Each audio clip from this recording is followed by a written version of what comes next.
JTA. On Monday afternoon, President Donald Trump tweeted something that surprised me. I think Senator Blumenthal should take a nice long vacation in Vietnam, where he lied about his service, so he can at least say he was there. There was nothing unusual about his target or his bullying. Earlier in the day, Trump had sent off a flurry of tweets about Richard Blumenthal, the Connecticut Democrat who famously suggested that he served in Vietnam when he did his Marine Reserve duty stateside. That morning, apparently angry after Blumenthal criticized him on CNN, Trump called Blumenthal a liar, a baby and a con artist. What is notable about the afternoon tweet is that it actually takes the form of a joke. Because for all of his skills as an entertainer and a showman, Trump is no comedian. He gets laughs, yes. Some are intentional. Crowds at his rallies cackle and whoop appreciatively when he rolls out his stock phrases. His style of rhetoric, raise an indignation, lance it with insults, welcome the audience's approval, owes a debt to certain comedians. New York, a writer David Denby hears in Trump uncanny echoes of Alan King and Don Rickles, the New York-born Jewish comics of the 60s and 70s. But wit, wordplay, misdirection, none of these are in the Trump arsenal. His last Blumenthal tweet isn't exactly ready for late night, but it's got some comedic structure, including a setup. I think Senator Blumenthal should take a nice long vacation in Vietnam and a punchline so he can at least say he was there. Bump. He could do without the unnecessary middle phrase where he lied about his service. It's the difference between take my wife please and take my wife with whom I do not get along, please. Otherwise, you'd be hard-pressed to find an example of Trumpian wit. Even his insult humor is heavy-handed and obvious. Crooked Hillary, Little Marco, Lion Ted. Consider the laugh lines during his cringe-inducing speech at the Boy Scout Jamboree. Turning to Tom Price, his Secretary for Health and Human Services, Trump tried some joke-like banter in referring to the upcoming vote in the Senate on repealing Obamacare. By the way, are you going to get the votes? He better get them.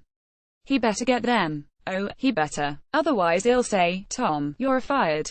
That's not a joke, that's a catchphrase. Trump's get done or I'm a wild and crazy guy, and Trump's delivery, with one too many he betters, made him sound more ominous than jocular. He ended the sequence by saying, "I'll get somebody," presumably a replacement for Price. In the background, Price and Secretary of Energy Rick Perry can be seen laughing, but with the strained, please God not me smiles at the mobsters in The Untouchables as Robert De Niro as Al Capone gives his after-dinner speech while gripping a baseball bat. I don't doubt that Trump himself thinks he's being funny. I even believe his spokeswoman, Sarah Huckabee Sanders, was telling the truth when she said the president had been making a joke when, in a talk to police officers on Long Island, he suggested that they should be too nice to suspects. Trump's statement even sounds like a joke, like when you guys put somebody in the car, and you're protecting the head, you know, the way you put your hand over the head. I said, you can take the hand away, okay, but one test of a funny person is whether he understands both his audience and the occasion.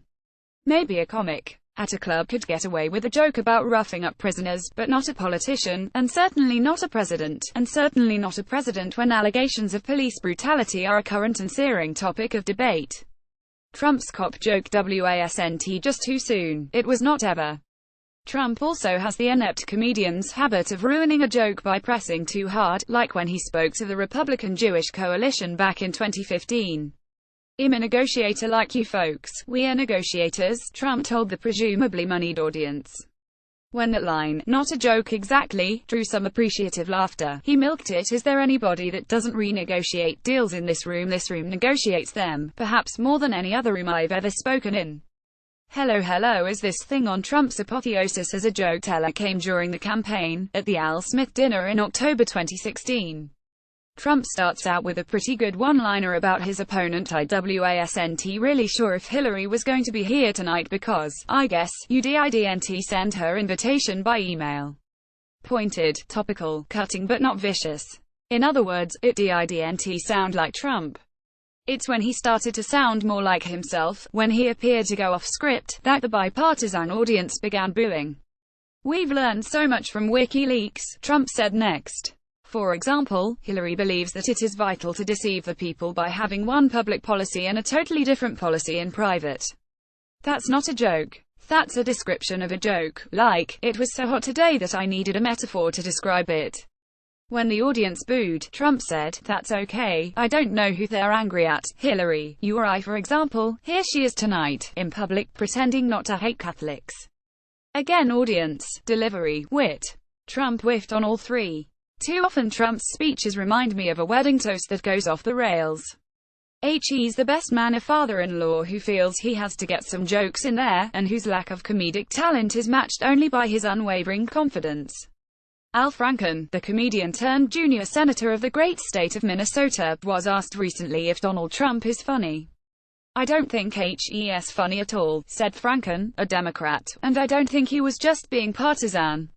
Asked by Stephen Colbert last week if there were any other senators with a sense of humor, Franken mentioned Republicans Jim DeMint and Lindsey Graham of South Carolina.